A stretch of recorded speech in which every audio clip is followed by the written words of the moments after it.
सोनामुखी, हरड़, मुलेठी जैसी अनेक जड़ी बूटियां और हजारों वर्षों का प्राचीन आयुर्वेदिक ज्ञान इस एक बोतल में समाया हुआ है। कायम टैबलेट, आपकी खुशियों का साथी।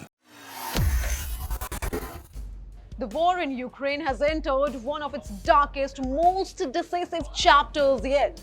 Russia says it has just scored its biggest battlefield victory in 2 years, and the cities at the center of this bold announcement? Pokrovsk and Vovchansk, two names that now sit at the heart of Vladimir Putin's newest offensive surge. Putin has declared the victory loudly. Moscow claims it has taken full control of Pokrovsk, a city that has survived nearly 2 years of siege, bombardment, and relentless Russian pressure. If true, this is not just another frontline town falling. This is the collapse of a strategic nerve center, a logistics hub in the Donetsk region, one of the territories Russia insists it has already annexed. And almost simultaneously, Russia says it has captured Vovchansk in the Kharkiv region, two cities, two major axes. Let's start with Pokrovsk first. Before the war, some 60,000 people called this city home. Today, much of it is rubble, flattened by drones, artillery, and a level of bombardment that Ukrainian officials describe as scorched earth warfare. Videos released by Moscow show soldiers, Russian soldiers, walking through ghostly empty streets, buildings shredded, open smoke still rising, raising a Russian flag in the city center. Ukraine so far has not confirmed the fall of Pokrovsk, but the silence from the Kyiv is growing louder by the hour.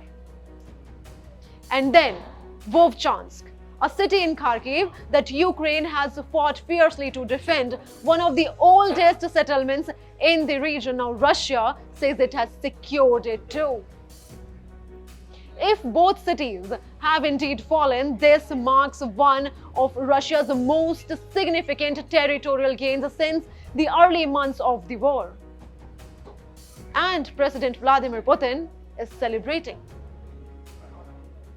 Through Russia's state news agency TASS, Putin congratulated his forces for what he called a major victory, one that he claims will allow Russia to proceed with its task in its ongoing offensive operations in Ukraine. Moscow is framing this moment as evidence that Ukraine is weakening, that the West is falling, and that Russia's war machine is firmly back in control. So what does this mean? If Pokrovsk is indeed gone, Ukraine loses a logistic artery, a lifeline for supplies, troop movements, medical evacuations, and reinforcement routes. If Vovchansk has fallen, Russia gains a forward position for its renewed push toward Kharkiv. Together, these gains could reshape the map of eastern Ukraine, a shift the momentum of the war. For Ukraine, this would be a devastating setback. For Russia, a powerful psychological victory. Is this the beginning of a new Russian offensive wave, or the beginning of Ukraine's most difficult chapter yet?